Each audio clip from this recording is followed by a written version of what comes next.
മരുഭൂമിയിലെ ആടുജീവിതങ്ങൾ പോലെ വെറും 19 വയസ്സ് മാത്രം പ്രായമുള്ള ഒരു പയ്യന്റെ അടുത്തേക്കാണ് ഇന്നെൻ്റെ യാത്ര. ഒരു യാത്രയിൽ യാദർച്ഛികമായാണ് ആ പയ്യനെ ഞാൻ പരിചയപ്പെടുന്നത്. ഒരു മലമുകളിൽ ആളൊഴിഞ്ഞ സ്ഥലത്താണ് ഞാൻ അവനെ ആദ്യമായി കാണുന്നത്. ഒന്നും മിണ്ടാനോ സംസാരിക്കാനോ പോലും ആരും ഇല്ലാത്തൊരു സ്ഥലം. ഇന്ന് പോയത് വെറും കൈയോടല്ല പോയത്, എൻ്റെ ഒരു കൂട്ടുകാരൻ്റെ നിർദ്ദേശപ്രകാരമാണ് അങ്ങോട്ട് പോയത് കേട്ടോ. അവൻ്റെ വേണ്ടപ്പെട്ട ഒരാളുടെ ജന്മദിനത്തിന്റെ ഭാഗമായിട്ട് കുറച്ചു പേർക്കുള്ള ആഹാരവും അതുപോലെ തന്നെ ആ ഒരു പയ്യന് വേണ്ടിയിട്ടുള്ള ആഹാര സാധനങ്ങളുമായിട്ടാണ് ഞാൻ അങ്ങോട്ടേക്ക് പോയത്. അവിടെ ചെന്നപ്പോൾ അവൻ ആടിനെ മേയ്ക്കുന്ന ജോലിയിൽ ഏർപ്പെട്ടിരിക്കുകയാണ്. അവൻ നിൽക്കുന്ന പ്രദേശം എന്ന് വെച്ചാൽ ഒരു കാടാണ്, ചുറ്റിനും ആരും ഇല്ലാത്ത ഒരു സ്ഥലം. അവൻ്റെ കാര്യങ്ങൾ ചോദിച്ച് മനസ്സിലാക്കിയപ്പോൾ ഒരു കാര്യം എനിക്ക് മനസ്സിലായത്, അവൻ്റെ അറബി നല്ലൊരാളാണ്.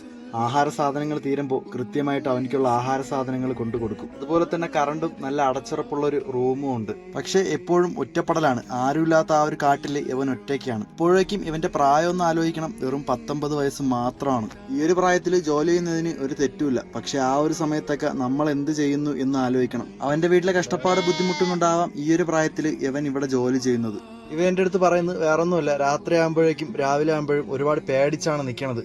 രാവിലെ ആടുമായിട്ട് പോകുമ്പോൾ ഒരുപാട് എഴജന്തുക്കളെ കാണാറുണ്ട്, രാത്രിയാകുമ്പോൾ ഒരുപാട് കുറുക്കന്മാരും ഈ ഒരു സ്ഥലത്ത് വരാറുണ്ട്. പിന്നെ എല്ലാം മുകളിലിരിക്കുന്ന ദൈവം നോക്കും എന്നാണ് അവൻ പറഞ്ഞത്. കുറച്ചു നേരം അവിടെ നിന്നപ്പോൾ തന്നെ എനിക്ക് വല്ലാണ്ടങ്ങ് വിഷമായി. എന്ന് വെച്ചാൽ സഹായത്തിന് ഒരു മനുഷ്യൻ പോലും ഇല്ല. എന്ത് സംഭവിച്ചാലും ഒറ്റയ്ക്കങ്ങ് അനുഭവിക്കണം. ജന്മദിനത്തിന്റെ ഭാഗമായിട്ട് ഇങ്ങനൊരു കാര്യം ചെയ്യാൻ സാധിച്ച നിനക്കുണ്ടല്ലോ സുഹൃത്തെ, 1000 നന്ദി. അപ്പോൾ ശരിയെന്നാൽ അടുത്തൊരു വീഡിയോ കാണാം. Tata, bye bye.